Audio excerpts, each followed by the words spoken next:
Okay, so bit of a chat today about something that a lot of people overlook with their bikes, and that is the length of your crank arms.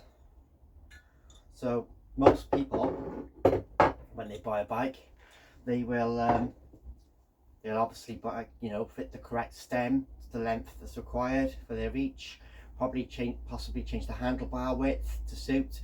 You get your saddle height just right, but a lot of people completely overlook the length of the crank arm and just go with whatever crank arm came on their bike. And in most cases, that's going to be a 175 or a 172.5 crank. But just like everything else on the bike, your stem length and your handlebar width, saddle height, it's specific. The length of these arms is specific to the length of your legs, and two people of 6 foot could both have different length legs, so they would need different cranks. So one 6 foot rider might need 175 and another one might need something much smaller. At the moment, it's a bit of a trendy thing, and it's easy to dismiss it as just that, as just a trend, because obviously everyone knows now that Pogacar is on these 165mm cranks and he's winning things, and they're putting that down to the performance increase. But without it, I mean, there are performance benefits, but that isn't a concern for most of us. It's more of a bike fit issue.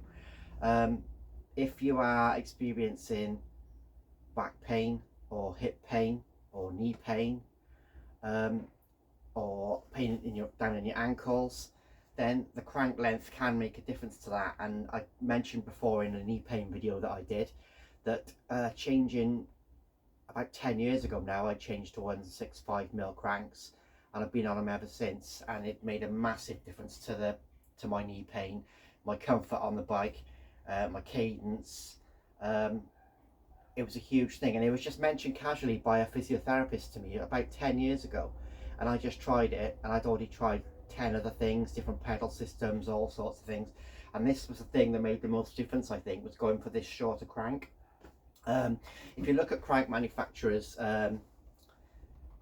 information, they do have a chart that tells you what crank you should be on for what inseam or what leg length you are. So it's amazing that we just buy a bike and whatever crank length is on it, 95% of us just stick with that crank length. Whereas meantime, you're changing everything else on the bike to make a more specific fit, but you're not looking at cranks. And that is the thing. Imagine how many thousands of times a minute those cranks are going around, that revolution, that chain of alignment.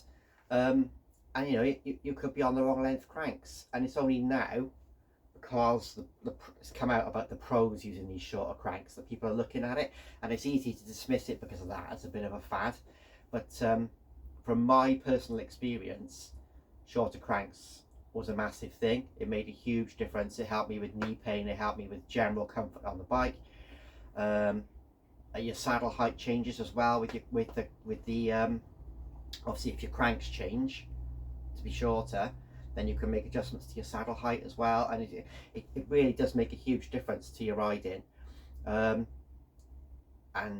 I would look at it, if you're suffering any kind of hip or knee pain in particular, or back pain, I would seriously look at shorter cranks. Some places do test cranks where they've got sort of these a lot of fitters now have got cranks with multiple mounting points for the pedals. So instead of the one hole, it'll have 2 or 3 holes here at different lengths, so you can try the cranks in all those different positions and see what length suits you best. So you don't necessarily have to go into it blindly now if you are having a bike fit. But yeah, it's something for consideration, definitely. I think it's overlooked. Like I say, there's nothing else on the bike that we just stick with what comes with the bike. Everything else you kind of change over time to suit you and your size and your fit, but everyone just sticks with the cranks that came with the bike. So I think it's something that's worth having a look at.